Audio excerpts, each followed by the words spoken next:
न इधर न उधर, सीधे मुद्दे पर नजर। और क्या है आज की खबर, आप देखना शुरू कर चुके हैं न्यूज़ 18 पुनीत के साथ। एक बार फिर से हम खबर लेकर आए हैं अमेरिका और ईरान के परमाणु बातचीत को लेकर, क्योंकि एक बार फिर से मीटिंग हुई है और मीटिंग की मध्यस्थता वही ओमान ही कर रहा है। दिलचस्प बात यह है कि इस मीटिंग से दो अलग अलग खबरें निकलकर सामने आई। ईरान कह रहा है कि हम न्यूक्लियर एनरिचमेंट कम नहीं करने वाले, लेकिन ट्रंप कह रहे हैं कि बातचीत सीधे और सधे रास्ते पर बढ़ रही है और बहुत जल्दी अच्छी खबर निकलकर सामने आ रही है। तो ये दो अलग अलग चीज़ें क्यों हो रही हैं और दो अलग अलग चीज़ों में से खबर क्या है अंदर की, इसी की बात करने वाले अंकुर जी मेरे साथ, मेरे वरिष्ठ सहयोगी मौजूद हैं। सीधे उनके पास चलते हैं। सर, ये दो अलग अलग चीज़ें, दो अलग अलग बातें। देखिए, इसमें दो तीन चीज़ें हैं। पहले तो पाँचवें दौर की ये बातचीत रोम में हुई और इसमें जो एम्बेसी थी वो ओमान की थी। इसमें बातचीत में ये है कि अमेरिका ने जो संकेत दिए हैं, जो रिपोर्ट्स आई हैं, मीडिया रिपोर्ट्स, उसमें कहा गया है कि जो बातचीत है वो काफ़ी अच्छी रही, यानी कि वेरी गुड टर्म यूज़ किया गया है।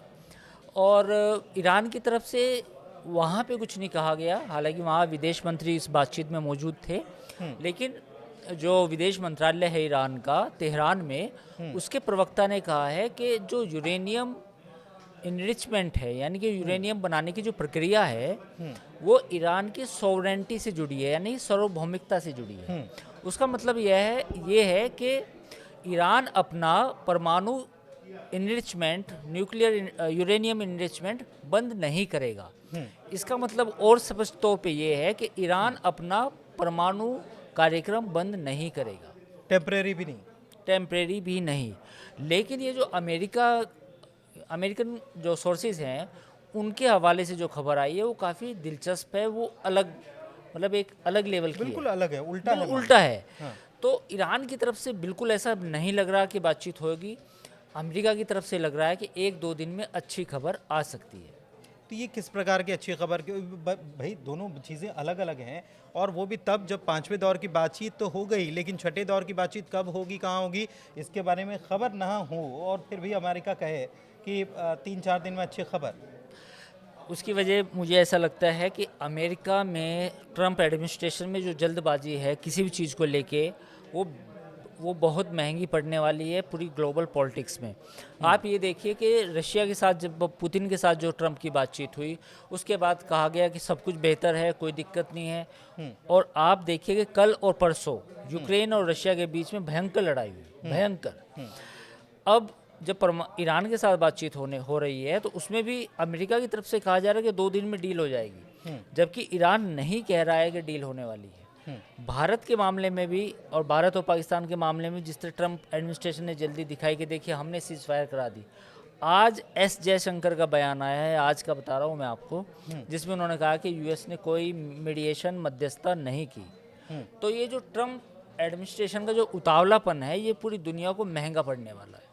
पूरी दुनिया को महंगा पड़ने वाला है, लेकिन ये उतावलापन क्या अमेरिका को भी भारी पड़ने वाला है? आप यूक्रेन और रूस का जिक्र कर रहे थे, अब पुतिन के बारे में कह रहे हैं कि वो इतने ज़िद्दी हैं, he is very tough guy, ये ट्रंप का कहना है। और कहाँ तो वो कह रहे थे कि वो मेरे दोस्त हैं, तो मैं चीज़ें सॉर्ट आउट करा लूँगा बहुत आसानी से। तो ये चीज़ें जो हैं अभी दुनिया में, ट्रंप के बयान दुनिया को कंफ्यूज और मुश्किल में डाल रहे हैं। और क्या ये परिस्थिति जो है ये भी अभी आने वाले वक्त में ऐसे ही लग रही है क्या? नहीं, बिल्कुल ऐसा ही है। तो आप देखिए ना, कन्फ्यूज़न क्यों नहीं है? कन्फ्यूज़न यूक्रेन और रूस के बीच में है। कोई, आपने जेलेंस्की को वाइट हाउस में बुलाया, उनकी बेइज्जती भी कर दी। उसके बाद आप जहाँ पे पॉप की जो डेथ हुई, उस सेरेमनी में आप बातचीत की, तब आपने जेलेंस्की से बात कर ली। मैं ट्रंप की बात कर रहा हूँ। और अब आपने पुतिन से बात की, 1 घंटा बात की, उसके बाद सारी दुनिया को बताया, ढिंढोरा पीटा के देखिए मेरी पुतिन के साथ लगभग डील हो गई है। हुआ क्या नतीजा ये निकला कि 2 दिन फिर लड़ाई हुई।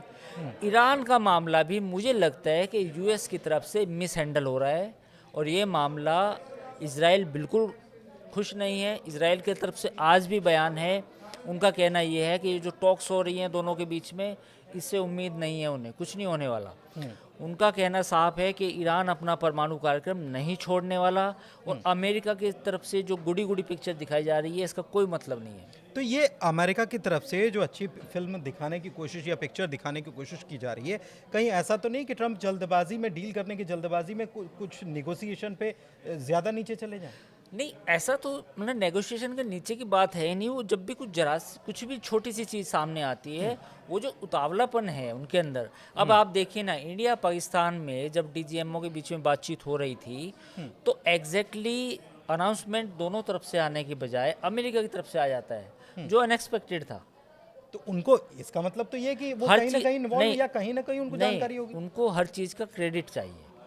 प्रॉब्लम ये है। जानकारी भी तो रख रहे हैं। नहीं, जानकारी तो उनकी पूरी दुनिया पे है। वो तो सिस्टम है ऑलरेडी अमेरिका का, कि अमेरिका के पास तो हर जगह की एक CIA में बाकायदा हर चीज़ की डेस्क होती है। India desk, Pakistan desk, south Asia desk, middle east desk. तो हर देश में क्या कुछ चल रहा है वो तुरंत उनके पास रियल टाइम इन्फॉर्मेशन होती है। लेकिन ये जो उतावलापन है दिखाना कि देखिए मैंने वॉर रुकवा दी, देखिए मैंने जंग रुकवा दी, देखिए मैंने ईरान को और इजराइल को जो बीच में लड़ाई होने वाली थी वो रुकवा दी, रशिया और यूक्रेन की लड़ाई रुकवा दी, ये जो उतावलापन है ये पूरी दुनिया को कहीं महंगा पड़ने वाला है।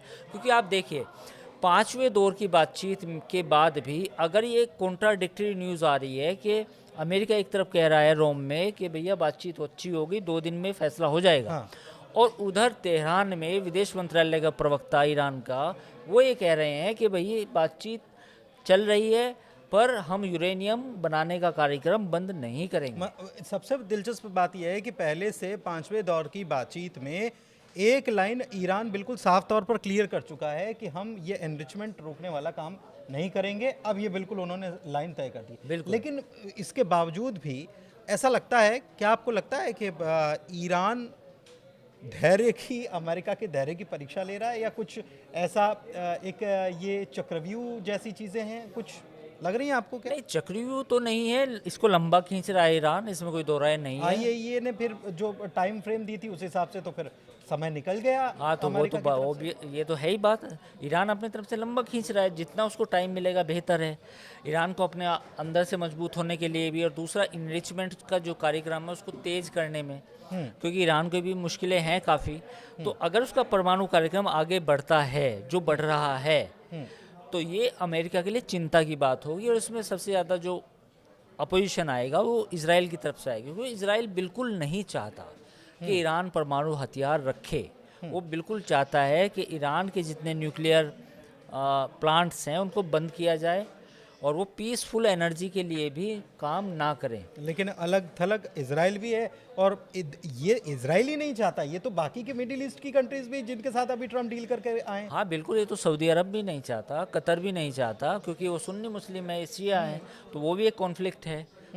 तो अभी मतलब अभी ये मामला इतना उलझ के रह गया है। आप पूरी दुनिया में देखें, अगर सूरत हाल देखो, रशिया यूक्रेन में कुछ नहीं हो रहा, इंडिया पाकिस्तान में ट्रम्प एडमिनिस्ट्रेशन ने जिस तरह से बीच बचाव करा वो एक अजीब व गरीब था, और ईरान वाले मसला भी कहीं ना कहीं उलझता जा रहा है सुलझने की बजाय। तो अगर ये मामला और उलझा तो फिर इजराइल कोई ना कोई पोजीशन लेगा, क्योंकि इजराइल ये भी यूनिलैटरल डिसाइड कर सकता है कि अमेरिका साथ दे या ना दे, मुझे ईरान पर अटैक करना। लेकिन उसकी शक्तियां इतनी है नहीं, वो कई मामलों ऐसा में नहीं है, इसमें मैं अमेरिका दोनों पर डिपेंड भी करता है ना, कई दूरी के हिसाब से। मामलों में डिपेंड करता है, लेकिन इजराइल 6 महीने बाद ये हासिल कर ले तकनीक। भाई जेट एयर फ्यूलिंग तो कर सकता है ना। अगर अमेरिका के एयरक्राफ्ट कैरियर जो फारस की खाड़ी में है उनका इस्तेमाल ना करे, but he can use the air refuelling. अच्छा, एक चीज़ मैं आपसे समझना चाह रहा हूँ, ये इसीलिए कि ट्रम्प के बयान एक तरफ, ट्रम्प खुद अमेरिका को नहीं चल रहा है, उसके बहुत सारे थिंक टैंक्स हैं जो चला रहे हैं, अमेरिका की पॉलिसीज़ जो है वो इम्प्लीमेंट करते हैं। तो ट्रम्प के बयान क्या प्रभावित करते हैं, या फिर अमेरिका जो अंदर खाने से जो चल कर रहा है, उसके प्रशासनिक अफसर जो हैं वो कर रहे हैं, वो प्रभावित कर रहे हैं? ये हो क्या रहा है? क्योंकि ये कन्फ्यूज़न में जी रही है दुनिया, पूरा एक ब्लफ चल रहा है पूरी दुनिया के सामने, अजीब सा बबल है ये क्रिएट हुआ। देखिए, इसमें 2-3 चीज़ें हैं। एक जिसको हम डीप स्टेट कहते हैं, वो डीप स्टेट एक अलग तरीके से काम करता है, वो हमेशा रहा है अमेरिका में। इस बार जो ट्रम्प की सरकार आई तो सबसे पहले उन्होंने डीप स्टेट से भी टक्कर ली, उन कुछ ब्यूरोक्रेसी को भी हटाया डॉज के नाम पे, डीओजी के नाम पे, गवर्नमेंट एफिशिएंसी के नाम पे, जो उनके फैसलों में रोड़ा अटका सकते थे। दूसरा, ट्रम्प का इस समय जो एक माहौल है, जो एक हर चीज़ का श्रेय लेने की जो प्रवृत्ति है, वो कहीं ना कहीं भारी पड़ रही है। चौथा, ट्रम्प एडमिनिस्ट्रेशन में जितने भी आदमी फ़िलहाल काम कर रहे हैं वो यस मैन है, कोई भी नो मैन नहीं है, और सब ट्रम्प के ही इकोसिस्टम से आए हैं। तो जो भी ट्रम्प फैसला ले रहे हैं तो कोई भी उनमें से अपोजिशन नहीं कर रहा, अपोज नहीं कर रहा। तो इस बार जो चीज़ें एक बार लगता है कि सुलझने वाली है, वापस वो उलझ जाती हैं। उसकी वजह ये है कि इस बार के जो ट्रम्प एडमिनिस्ट्रेशन में जो ब्यूरोक्रेसी है वो कहीं ना कहीं सीजन्ड नहीं है, नए लोग हैं। ट्रम्प ने पिछली बार जब प्रेसिडेंट थे, पिछली बार उनकी पार्टी के और कुछ पुराने डीप स्टेट के लोग भी थे। इस बार ट्रम्प चाहते हैं कि जो मेरे लोग हैं, मेरे लोगों के जरिए ही फैसला हो, मेरे लोग जो मुझे कहें वही फैसला हो। तो उससे प्रॉब्लम आ रही है। मतलब देखिए, आप जो फॉरेन सेक्रेटरी हैं उनका कोई बहुत बड़ा कोई डिटेल्ड ऐसा एक्सपीरियंस नहीं है पॉलिटिक्स का, जो चीज़ों को समझे, इंटरनेशनल रिलेशंस का। उनकी टीम के लोग भी बिजनेस से ज़्यादा ताल्लुक़ रखते हैं। और दूसरा ये है कि जो ट्रम्प हैं वो बार बार ये जो ट्रेड को बीच में लेके आते हैं, डील्स को लेके आते हैं। आप हर समय ट्रेड और डील्स की बात नहीं कर सकते। आप एक स्टेट्समैन हैं, आप एक नेता हैं, आपको कुछ बड़े फैसले लंबी अवधि के लिए लेने पड़ते हैं। अब आप किसी से कहें कि मैं आपको 100 बिलियन दे दूंगा या 50 बिलियन दे दूंगा, इससे आप हाथ मिला लीजिए, किसी को उसका बैकग्राउंड कुछ भी है, वो अमेरिका पे, चाहे उसने अमेरिकन ट्रूप्स पे हमला भी किया हो, आप ऐसा नहीं कर सकते। As a statesman, as a president of United States, मैं कोई उनका वैसे विरोध कर रहा हूँ, मतलब मैं उनकी आलोचना इसलिए कर रहा हूँ।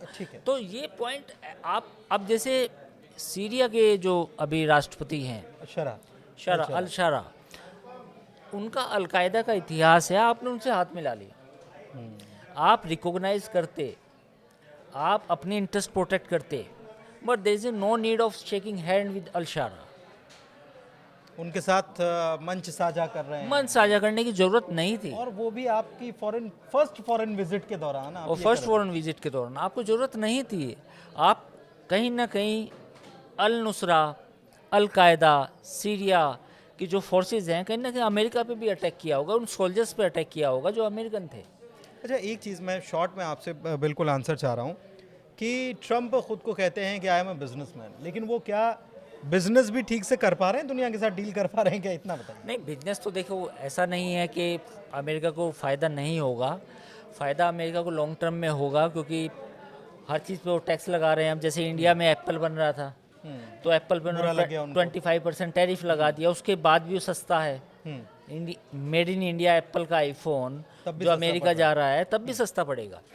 पॉइंट ये है कि फ़ायदा तो होगा, लेकिन आपको इसका तरीका इससे बेहतर हो सकता है।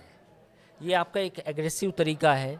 आपने चीन के साथ पहले धमकाया, चीन को डराया, टैरिफ लगाया, अब आपको देर सबेर उनके साथ ट्रेड डील करनी पड़ेगी जो आपके भी हित में है। तो सारी चीज़ें यूनिलैटरल नहीं हो सकती। ठीक है, सारी चीज़ें यूनिलैटरल नहीं हो सकती, लेकिन एक चीज़ है जो ट्रम्प कह रहे हैं कि बस 2-3 दिन और उसके बाद बहुत अच्छी खबर देने वाले हैं।